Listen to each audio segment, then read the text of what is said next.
호랑이 처녀의 사랑.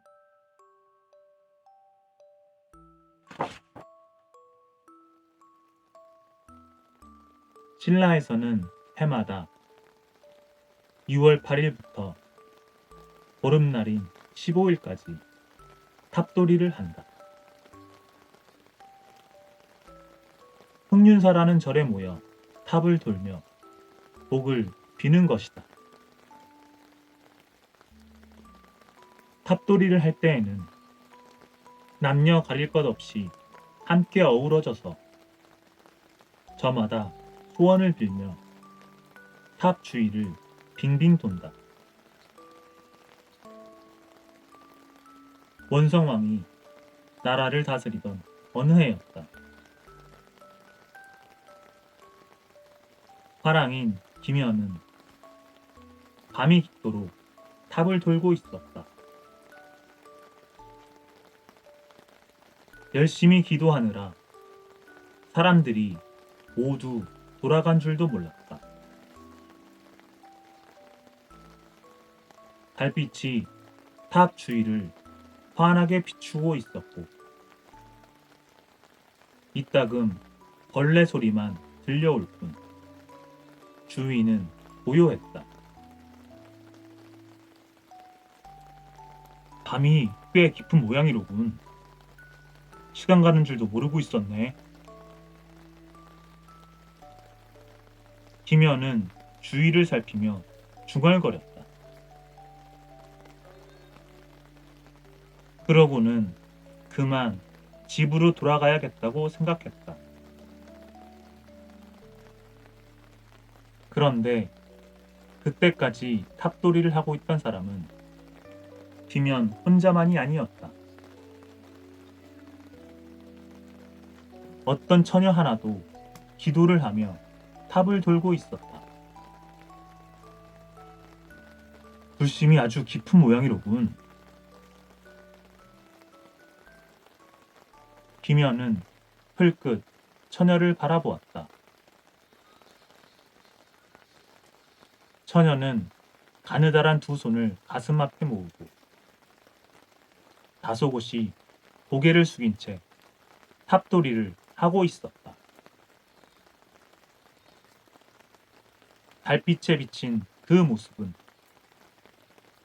한 폭의 그림처럼 아름다웠다. 김연의 가슴은 갑자기 콩닥콩닥 뛰기 시작했다.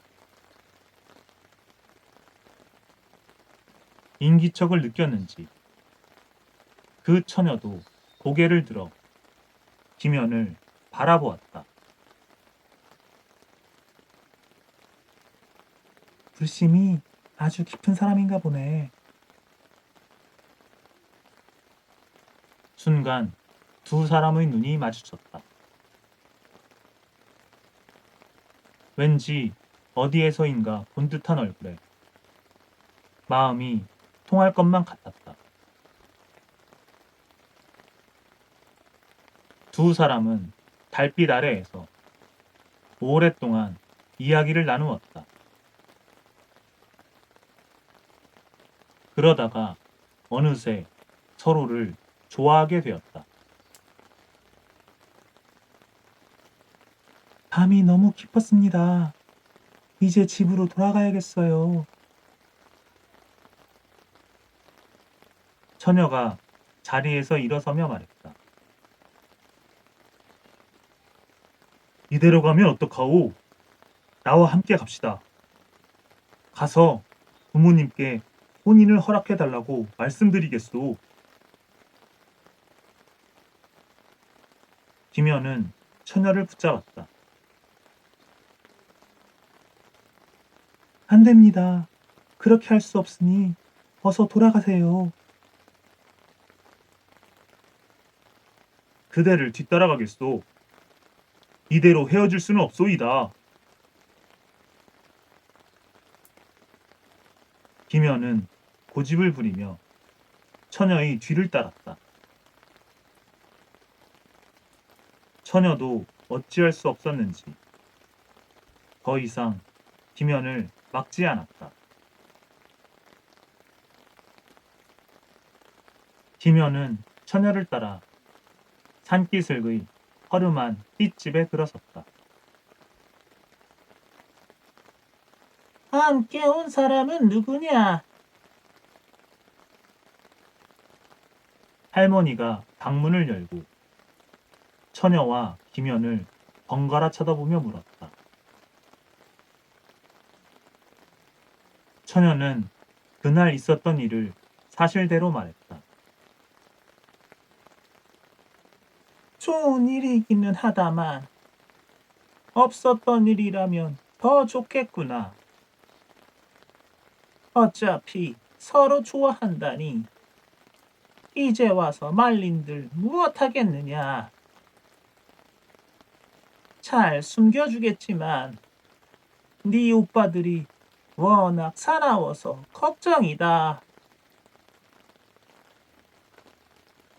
할머니는 김연을 방 안으로 불러들여 벽장 깊숙이 숨겨주었다.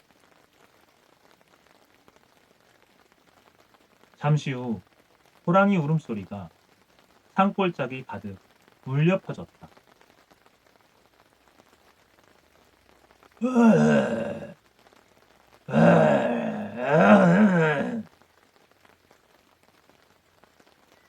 이제 돌아오는가 보다.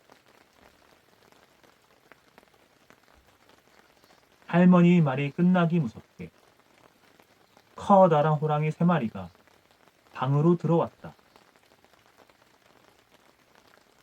그러고는 두리번거리며 사람의 목소리로 말했다. 아니, 무슨 냄새지? 형님, 사람 비린내 같은데요? 이가 맛있겠는걸요? 오랜만에 배불리 먹겠어요. 호랑이들은 코를 벌름거리며 입맛을 다셨다. 무슨 헛소리를 하는 게냐? 밖으로만 나돌아다니더니 코가 어떻게 되었나 보구나.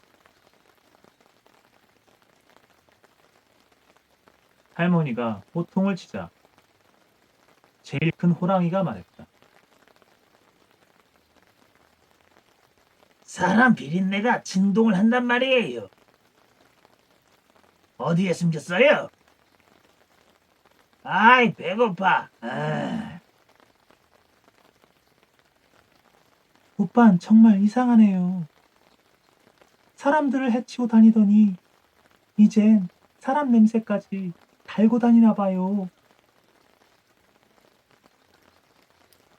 처녀도 할머니를 도와 오빠 호랑이들에게 소리를 쳤다. 우리들 코는 못 속인다. 어디에 감추었느냐? 어서 내놓아라. 호랑이들은 날카로운 이빨을 드러내며 으르렁거렸다. 그때 갑자기 하늘에서 큰 소리가 들려왔다. 네, 이놈들. 너희들이 사람들을 해치기 좋아하니 더 이상 이대로 두고 볼 수가 없도다.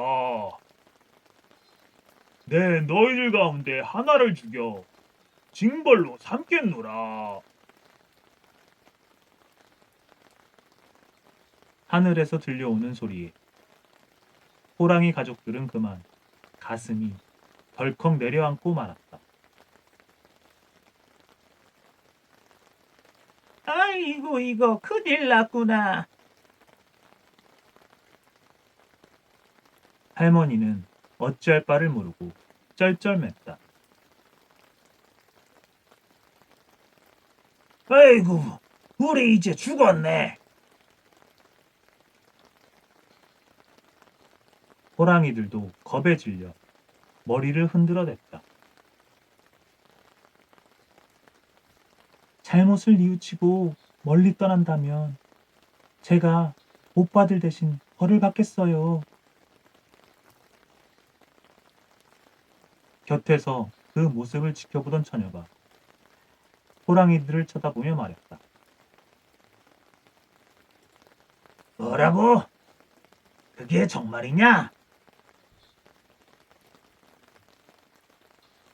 네. 하지만 진심으로 뉘우치고 멀리 떠나야 합니다. 그래, 좋다. 네 말대로 하마. 이제부터 절대로 사람들을 해치지 않겠다. 호랑이들은 머리를 숙이고 꼬리를 휘휘 돌리며 밖으로 나가더니 이내 숲속으로 모습을 감추었다. 그제야 마음이 놓인 처녀는 숨어있던 김연에게 말했다. 이제 무엇을 더 숨기겠습니까? 사실 제 가족은 호랑이랍니다. 그런데 그동안 사람들에게 저지른 오빠들의 죄가 하늘에다 벌을 받게 되었기에 제가 그것을 대신 받으려고 합니다. 비록 사람은 아니지만 제 마음을 모두 서방님께 드린 까닭에 서방님과의 인연은 무척 소중한 것이랍니다. 어차피 죽을 목숨이라면 차라리 서방님의 손에 죽어 소중한 인연을 주신 은혜에 보답하고 싶습니다.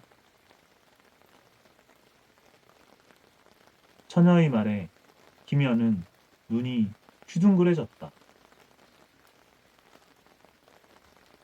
죽긴 왜 죽는단 말이오? 그렇게 놔두지 않겠소? 서방님, 그러지 마십시오.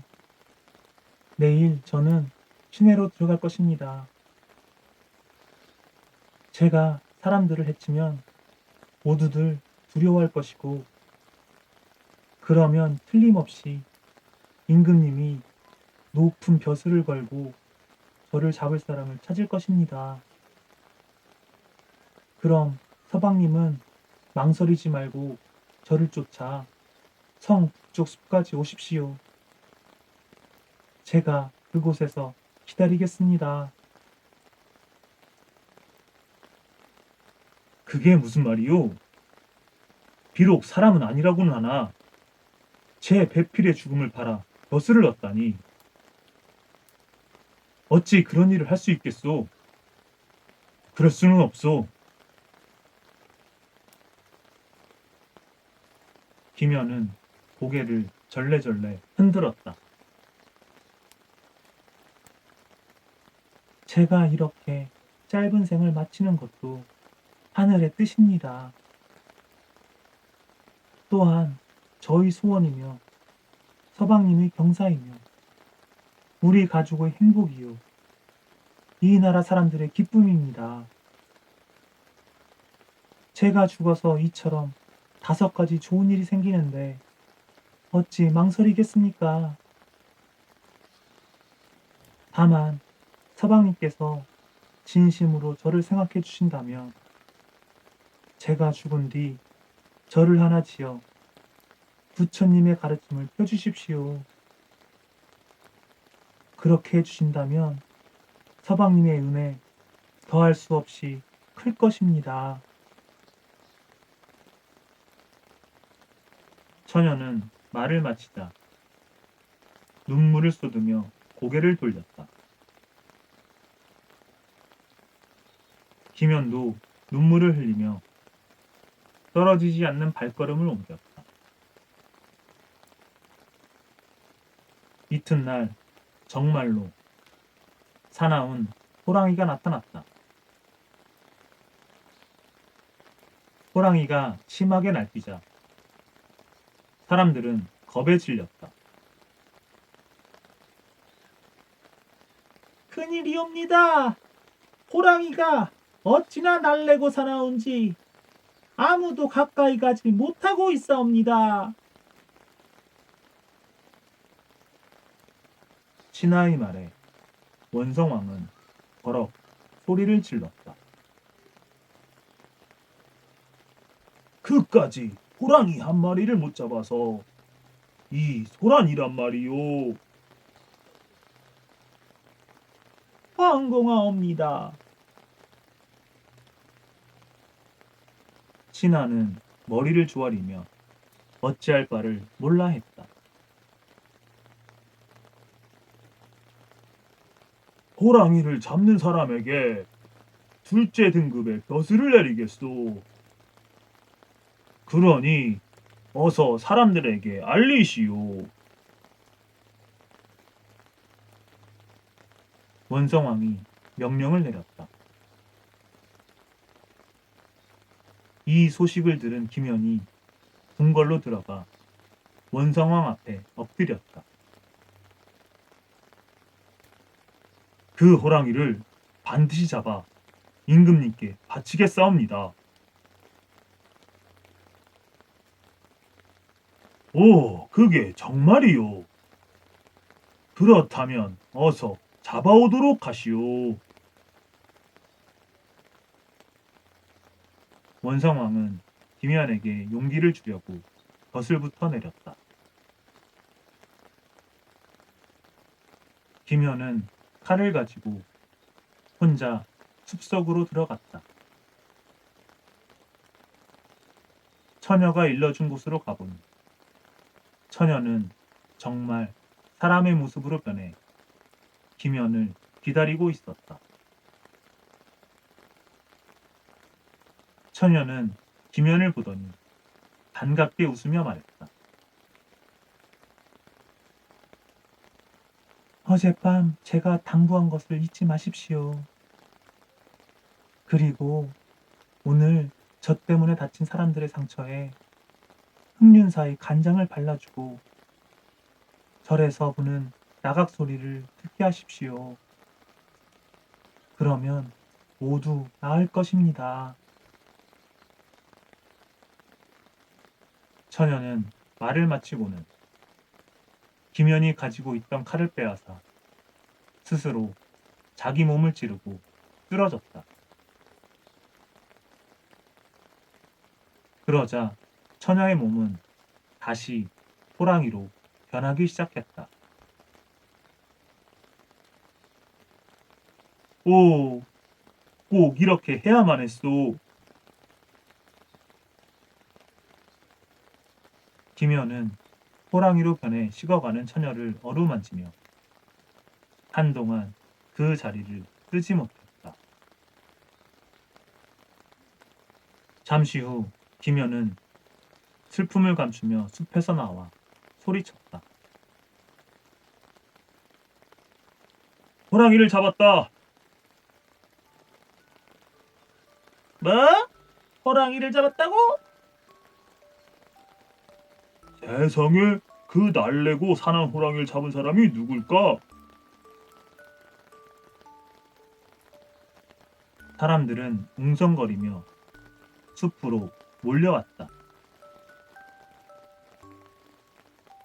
사람들은 믿기지 않는다는 듯이 호랑이와 김연을 번갈아 쳐다보았다. 어떤 사람들은 죽은 호랑이가 아직도 무서운지 슬금슬금 뒷걸음질을 했다. 김연은 사람들에게 말했다. 어서 흑림사에 가서 간장을 얻어다가 다친 사람들의 상처에 발라주시오. 그리고 절의 나각 소리를 듣게 하시오. 그러면 상처가 씻은 듯이 나을 것입니다. 김연이 시키는 대로 하자 신기하게도 다친 사람들의 상처가 감쪽같이 나았다. 호랑이 소동이 잠잠해지자 김연은 처녀와의 인연을 생각했다.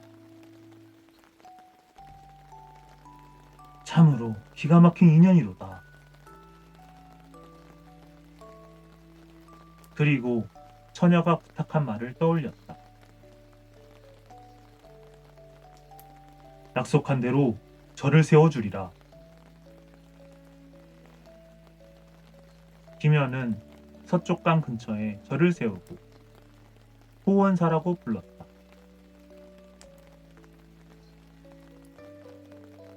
그리고 그 절에서 죽은 호랑이 처녀의 넋을 위로하고 부처님의 가르침을 사람들에게 전했다.